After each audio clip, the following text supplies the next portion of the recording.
Kalau kita ngomongin soal ibadah haji, wah, ada banyak banget istilah yang mungkin kedengarannya asing atau bahkan rumit ya.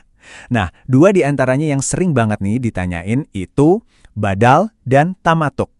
Tenang aja, dalam beberapa menit ke depan, kita bakal kupas tuntas dua konsep ini biar semuanya jadi jelas sejelas-jelasnya. Oke, langsung aja kita mulai. Badal, tamatu.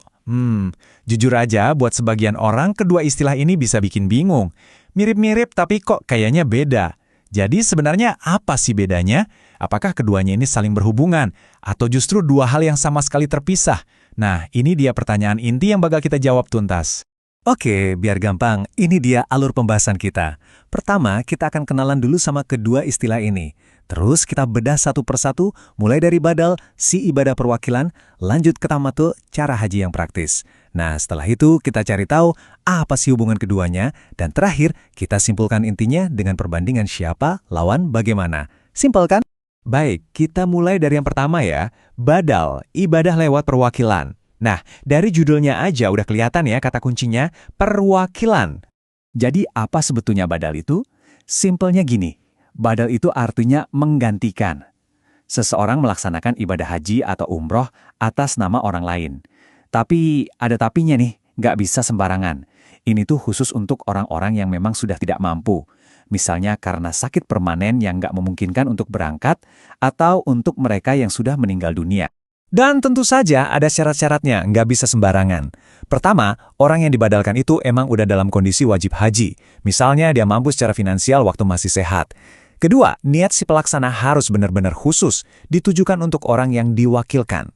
Dan yang ketiga, ini nih yang paling krusial. Si pelaksana badal ini harus sudah pernah berhaji atau umroh untuk dirinya sendiri terlebih dahulu. Jadi kewajiban pribadi harus tuntas dulu. Oke, beres soal badal. Sekarang kita pindah gigi. Kalau tadi kita fokus ke siapa yang beribadah, sekarang kita fokus ke bagaimana ibadahnya dilakukan. Inilah dia, tamatu, sebuah cara haji yang praktis. Jadi, tamatu itu pada dasarnya adalah salah satu dari beberapa cara atau metode untuk melaksanakan haji. Urutannya tuh jelas banget. Jadi, jamaah datang, mereka melaksanakan umroh dulu. Selesai umroh, mereka bertahalul. Nah, tahalul ini artinya mereka boleh melepas pakaian ihram, bisa beraktivitas normal lagi untuk sementara. Nanti, baru pas waktunya haji udah tiba, mereka pakai ihram lagi untuk memulai rangkaian ibadah haji. Biar lebih kebayang, prosesnya bisa kita pecah jadi 4 langkah simpel ini. Pertama, pakai ihram untuk umroh. Kedua, selesaikan umrohnya dan lanjut tahalul. Ketiga, nah ini dia nih kuncinya, menikmati jeda. Ada waktu luang buat istirahat, nggak terus-terusan pakai ihram. Baru deh yang keempat, pakai ihram lagi untuk memulai ritual haji di tanggal 8 Dzulhijjah. Sangat terstruktur, dan ya itu tadi, praktis. Nah, ini dia keuntungan utamanya. Dengan adanya jeda antara umrah dan haji, jamaah tuh nggak terus-terusan dalam kondisi ihram, mereka bisa istirahat, bisa lebih rileks. Tentu ini memberikan kemudahan dan keringanan fisik yang luar biasa.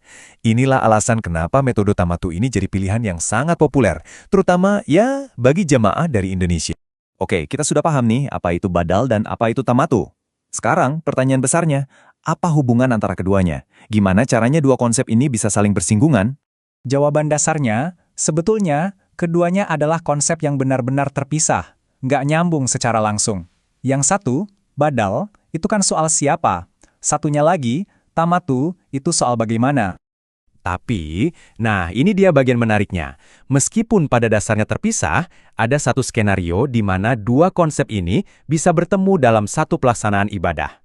Begini cara kerjanya. Coba bayangkan, ada seseorang yang sedang melaksanakan badal haji. Artinya, dia berhaji untuk orang lain.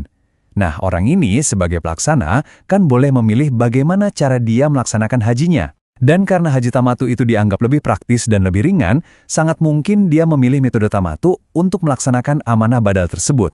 Nah, disitulah titik temunya. Oke, saatnya kita tarik benang merahnya.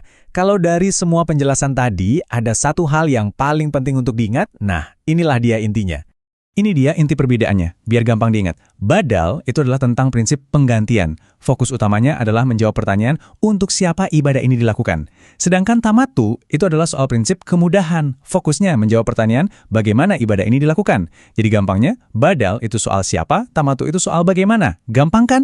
Dan sebagai penutup, saya ingin meninggalkan Anda dengan sebuah pertanyaan untuk direnungkan. Konsep tamatu tadi kan sangat menyoroti adanya kemudahan dalam menjalankan ibadah ya. Nah, ini mungkin bisa jadi bahan pemikiran kita bersama. Apa sih sebetulnya makna kemudahan dalam beribadah bagi Anda?